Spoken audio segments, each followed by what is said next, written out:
How precisely does a biological male come to the conclusion that he is really a woman? How does this process work? If he arrives at this conclusion based on the fact that he feels like a woman, how does he know what it feels like to be a woman if he's not one? Is it not circular logic to say that he knows what it feels like to be a woman because he feels like one and therefore is one? That's a circular logic. That makes no sense. What exactly is a female feeling? Maybe some of the ladies here can help me out with that.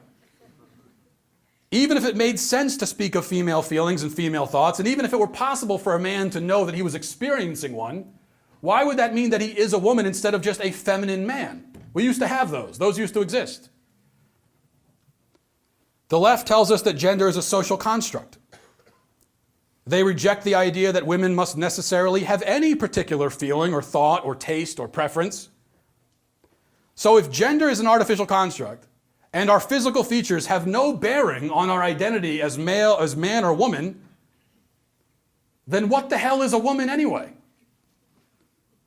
A woman in that case would not be defined by her feelings, her thoughts, her ideas, her preferences, her body, her reproductive organs, her DNA, her chromosome. Well, what is she defined by? What is she? Can anyone answer that?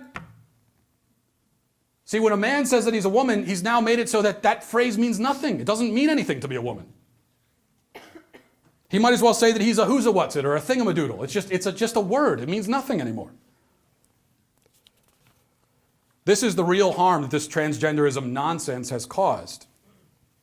Not only does it foment confusion in the minds of children, but it also cheapens womanhood by turning it into some kind of abstract concept that we theorize about. So you women in the audience, you're not even people. You're just these abstractions, according to the LGBT folks.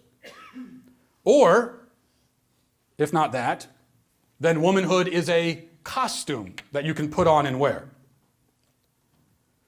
This is especially ironic given the concern for cultural appropriation that you find these days. If it is appropriation for a white man to dress like a black man, is it not appropriation for a man to dress like a woman? Why doesn't anyone ever talk about female appropriation? That is real appropriation. You've got women, you go to a drag show, you've got men dancing around in women's clothes, making a mockery and a parody of womanhood. It is like a female minstrel show. It is female blackface. And feminists just sit back and take it. Most of the time. Speaking of irony, the left for so long has tried to tear down gender constructs, but transgenderism only enforces the constructs that they were trying to tear down. We used to say that a boy who plays with dolls is girly, right? That's what we used to say. It was back in the bad old days. The way to tear down that construct is to say that, well, it's okay for a boy to be girly. Or you could say alternatively, that it's not girly to play with dolls. But a boy with dolls used to be girly. Now he's literally a girl, we say. If a boy who exhibits womanly characteristics is therefore a girl, then those gender constructs that the left was trying to tear down, they have just made those constructs into something far more potent or powerful than any conservative ever imagined that they could be. That's why I object to redefining gender.